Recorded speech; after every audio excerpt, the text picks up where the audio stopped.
नमस्कार, आप देख रहे हैं सी न्यूज भारत और मैं हूं आपके साथ ज्योति अरोरा। वक्त हो गया है न्यूज बुलेटिन का और इस न्यूज बुलेटिन की शुरुआत करने से पहले आपको बता दें कि आज मतदाता दिवस है। आज भारतीय मतदान दिवस के उपलक्ष्य में हम ये शपथ लेते हैं कि हम बिना किसी प्रलोभन के सदा सर्वदा अपने मताधिकार का प्रयोग प्रजातंत्र को सशक्त बनाने हेतु करते रहेंगे। अब आइए रुख करते हैं खबरों की ओर। इस बुलेटिन में हम जानेंगे कि कहां मनाया गया मतदाता दिवस, कहां बीएसएनएल नेटवर्क को बढ़ावा देने के लिए बीएसएनएल एक्सचेंज ऑफिस में की गई बैठक और कहां प्रेमी के साथ मिलकर पत्नी ने पति को उतारा मौत के घाट। इन सभी खबरों पर होगी विस्तार से चर्चा, तो आइए शुरू करते हैं जिलेवार खबरों का सिलसिला। भदोही में आज मतदाता दिवस के दिन शपथ ग्रहण कार्यक्रम आयोजित किया गया, जिसमें जिला अधिकारी आरिका खौरी ने कलेक्ट्रेट सभागार में उपस्थित अधिकारियों कर्मचारियों को शपथ दिलाया। भदोही से सी न्यूज संवाददाता नितेश उपाध्याय की रिपोर्ट। पलामू जिले के नीलांबर पीताम्बरपुर प्रखंड के एक्सचेंज ऑफिस में बैठक की गई। बैठक में बीएसएनएल का कनेक्शन को बढ़ाने के ऊपर जोर दिया गया। एजीएम सहायक प्रबंधक कमलेश कुमार ने बताया कि सभी लोग बीएसएनएल को अपनाएं, इसमें ज्यादा पैसे का बचत होगा। बैठक में मौजूद उप महाप्रबंधक Ramkripal Singh, telecom advisor committee के सदस्य चंदन कुमार सोनी भी मौजूद थे। बैठक का मुख्य उद्देश्य FTTH फाइबर टू होम की सेवा को लेकर था। पलामू प्रमंडल में झारखंड में हमको जहाँ तक है जानकारी के अनुसार कि पलामू प्रमंडल में ही 4G का सुविधा है। पलामू में है, लोहरदगा में है, पलामू, लोहरदगा, गुमला और गुमला में ये दो चार स्टेट है कि जिला है कि 4G का सुविधा है। यहाँ का पब्लिक को उसके लिए लाभ उठाना चाहिए। जो जियो का यूज करते हैं, एयरटेल का, वोडाफोन का, उसका 100 रुपया का कम से कम अंतराल है हर महीना में जो रिचार्ज करवाएंगे तो 100 रुपया का बचत होगा। और वो 28 दिन का और कंपनी देती है वैलिडिटी। जो बीएसएनएल का है वो 30 दिन का पूरा का। पलामू से सी न्यूज संवाददाता अवध किशोर राय की रिपोर्ट। राजगढ़ में एक पत्नी ने अवैध संबंधों के चलते अपने ही पति को मौत के घाट उतार दिया। आरोपी पत्नी ने अपने आशिक के साथ मिलकर पति की बेरहमी से हत्या कर दी। इतना ही नहीं, पूरी घटना को छिपाने का प्रयास भी किया गया, लेकिन पुलिस के हाथ सुराग लगे तो पूरा मामला खुलकर सामने आ गया। पुलिस ने मामले में आरोपी महिला सहित उसके आशिक को गिरफ्तार कर लिया। राजगढ़ एसपी प्रदीप शर्मा ने जानकारी देते हुए बताया कि 21 और 22 जनवरी की रात सुठालिया थाना अंतर्गत ग्राम बेरिया खेड़ी में राम दिनेश मीणा 30 साल की उसी के घर में बेरहमी के साथ हत्या हो गई थी। और इस मामले में हैरानी की बात तो ये थी कि जिस समय दिनेश राम की हत्या हुई थी उस समय उसके घर में उसकी पत्नी भी सो रही थी। ये बात पुलिस को भी हजम नहीं हो रही थी कि भला घर में पत्नी के रहते कोई पति की हत्या करके चला जाए और पत्नी को पता भी न चला हो। मामले में थाना प्रभारी राम कुमार रघुवंशी ने जब बारीकी से जांच किया तो मौके पर उन्हें एक टूटा फूटा मोबाइल मिला, जिससे उन्हें संदेह पैदा हुआ। और जब पुलिस ने मृतका की पत्नी ज्योति से सख्ती से पूछताछ की तो हत्या के इस मामले में चौंकाने वाला खुलासा हुआ और पत्नी ही असली गुनहगार निकली। वहाँ पर एक लाश है और ऐसी संभावना थी कि उसका मर्डर किया गया। तत्काल ये मौके पर पहुंचे, टीम गठित की गई। जो मृतक है उसके पिता ने बताया कि 4 साढ़े 4 बजे उनकी बहू ने आकर उनको बताया कि घर में वो ऊपर वाले कमरे में सो रही थी और पति जो है नीचे वाले कमरे में सो रहा था और इसी दौरान रात में किसी अज्ञात आदमी ने आकर उनकी हत्या कर दी। केस क्योंकि बहुत ही आबादी से दूर था और ज़्यादा लोगों को इस संबंध में जानकारी नहीं थी और 4 साढ़े 4 बजे की समय का ये घटना थी, तो बहुत क्रिटिकल था।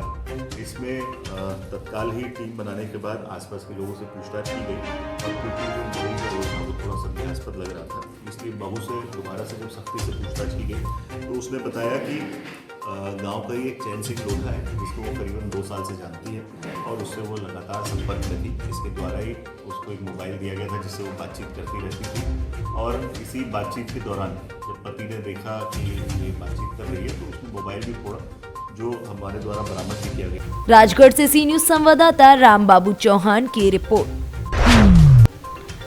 सवारियां लेकर दयालगंज बाजार से पट्टी जा रही ई रिक्शा पलट गई। उसमें सवार 3 लोग गंभीर रूप से घायल हो गए। घायलों को जिला अस्पताल ले जाया गया। आसपुर देवसरा क्षेत्र के तिब्बीपुर गांव निवासी राहुल शर्मा सोमवार की दोपहर सवारियों से भरा ई रिक्शा लेकर पट्टी जा रहे थे कि चालक के बगल बैठे ज्वाला प्रसाद दुबे ने चालक राहुल शर्मा से बोला कि लाओ ई रिक्शा हम चलाकर पट्टी ले चले। चालक राहुल शर्मा ने स्टीयरिंग ज्वाला प्रसाद के हाथ में पकड़ा दी, जिसके बाद थोड़ी ही दूर के बाद चालक से ई रिक्शा अनियंत्रित हो गया और सड़क के किनारे बने गहरे गड्ढे में ई रिक्शा चला गया, जिसके बाद ये पूरी घटना हुई। वहीं रिक्शा पलटने से पति पत्नी समेत 3 लोग गंभीर रूप से घायल हो गए। प्रतापगढ़ से सी न्यूज संवाददाता रोहित जायसवाल की रिपोर्ट।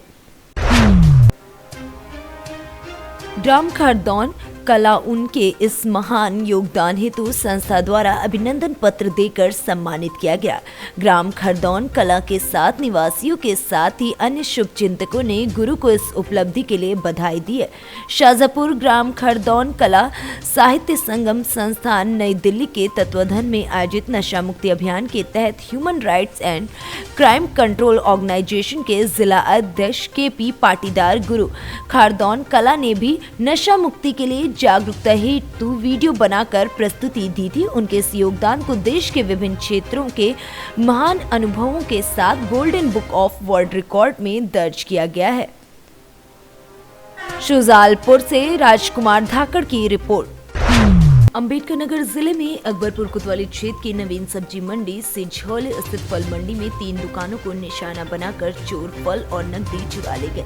सोमवार की सुबह जब चोरी का पता चला तो फल कारोबारियों ने हंगामा किया। फल मंडी में आड़त का काम करने वाले अधिकांश दुकानदार अक्सर पार्टी को भुगतान करने के लिए रुपए को रखते हैं। सुरक्षा के लिए मंडी में चौकीदार रहते हैं, जबकि CCTV कैमरे खंबे में लगे हुए हैं। इस बीच दुकान से चोरों ने ताला तोड़कर अलमारी में रखे नगद रुपए उड़ा ले गए। सुबह आड़त पर पहुंचे तीनों दुकानदार देख के चौकन्ना हो गए। बाद में देखा तो अलमारी से रुपए गायब थे। फल व्यापारियों ने बताया कि फल सब्जी मंडी में आए दिन चोरी की वारदातें होती रही हैं, लेकिन मंडी प्रशासन द्वारा कोई कार्रवाई नहीं की जाती है। मंडी परिसर में ही बैंक का भवन बना हुआ है, परंतु संचालित न होने के कारण वो गत वर्षों से निष्प्रयोज्य पड़ा हुआ है और सब्जी के व्यापारियों और फल के व्यापारियों को व्यवसाय में ज्यादा रुपयों का लेन देन होता है, जो उनके लिए समस्या बन जाता है। दिन भर की बिक्री कर असुरक्षित ढंग से अपने साथ ले जाते हैं वो पैसे, नहीं तो वो मंडी में ही बैंक में जमा कर देते तो उनके पैसे सुरक्षित रहते। अंबेडकर नगर से सी न्यूज संवाददाता अजय कुमार उपाध्याय की रिपोर्ट।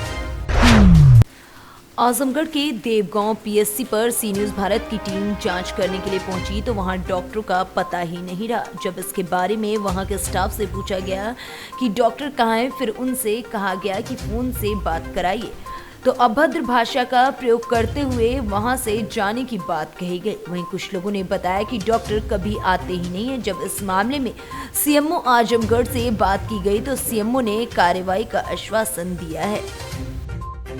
हाँ CMO साहब। जी बताइए। हाँ नमस्कार सर। सी न्यूज भारत चैनल से बोल रहे हैं। हाँ सर, ये देवगांव चेवार में ये डॉक्टर आशुतोष बैठते हैं क्या यहाँ की जनता? देवगांव चेवार PSC में यहाँ की जनता बता रही है कि ये कभी आते नहीं है और ये हमारा रिपोर्टर गया है तो उससे अभद्र भाषा का प्रयोग करे। कोई वार्ड बॉय है ये फार्मासिस्ट, वो बोले कि डॉक्टर साहब से बात कराए, बोले कि नहीं बात कराएंगे, वो समझेंगे जाके। CMO साहब से इस तरीके का बात कर रहे हैं, डॉक्टर कभी आते भी नहीं हैं। हाँ, इससे सर क्या कार्रवाई होगी? मैं देखता हूँ, बता आपको पता करता हूँ कहाँ डॉक्टर है।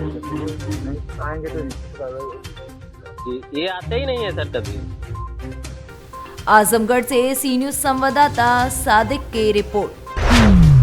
पलामू जिले के तरसी प्रखंड के ग्राम पंचायत कसमार के भगत मैदान में क्रिकेट टूर्नामेंट का शुभारंभ हुआ। कार्यक्रम की मुख्य अतिथि पांकी विधानसभा के पूर्व प्रत्याशी लाल सूरज के द्वारा फीता काट कर उद्घाटन किया गया। बताते चले कि ये मैच भज्जुमो तरहसी मंडल अध्यक्ष कन्हई लाल सिंह के माताजी की याद में किया जा रहा है। लाल सूरज ने कहा कि अनार देवी एक साहसी महिला थी। आज इस दुनिया में नहीं रहकर भी आज उनके द्वारा किए गए कर्मों को भी कभी भुलाया नहीं जा सकता है और इस अवसर पर टूर्नामेंट खेल का आयोजन किया गया है। ग्रामीण क्षेत्र के युवाओं को खेल में अपनी प्रतिभा निखारने का निश्चित रूप से मौका मिले, इसीलिए इस टूर्नामेंट का आयोजन किया गया है। ग्रामीण क्षेत्र में बेहतर खेल की सुविधा नहीं होना भी युवाओं को खेल की दुनिया में पिछड़े रहने का कारण रहा है। कन्हैया लाल सिंह ने कहा कि मैं आज समाज में अपनी पहचान या अधिक समय बिताकर समाज के कार्यों में लगे रहने या सभी हमारे जीवन में सबसे अधिक योगदान रखता है, तो मेरी माता जी का उनके द्वारा किए गए मेरे ऊपर उपकार को कभी जीवन में नहीं भूला जा सकता है। तरहसी से सी न्यूज संवाददाता सत्येंद्र कुमार विश्वकर्मा की रिपोर्ट। क्षेत्र के गरीब छात्र छात्राओं को पढ़ाई से लेकर रोजगार दिलाने के लिए JP memorial group of college Kohadiya Bara Prayagraj वरदान साबित हो रहा है। ग्रामीण अंचल में आर्थिक संकट से जूझ रहे छात्र छात्राएं और कोरोना जैसी घातक बीमारी से 2 जून की रोटी के लिए तबाह किसानों के बच्चों के लिए उक्त विद्यालय के मैनेजमेंट किसी फरिश्ते से कम नहीं है। कॉलेज के मैनेजर डॉक्टर ब्रजेश त्रिपाठी ने बताया कि गरीबों, किसानों, दुकानदारों और आम परिवार के युवाओं को स्वास्थ्य क्षेत्र में बेहतर सुविधा के लिए हमेशा हम तैयार रहते हैं। इसी प्रकार त्रिपाठी ने बताया कि गरीब बच्चों को रियायत में जेपी मेमोरियल नर्सिंग कॉलेज और जेपी मेमोरियल पैरामेडिकल कॉलेज एवं जेपी मेमोरियल नेचुरोपैथी एवं योग कॉलेज में दाखिला कराया जा रहा है।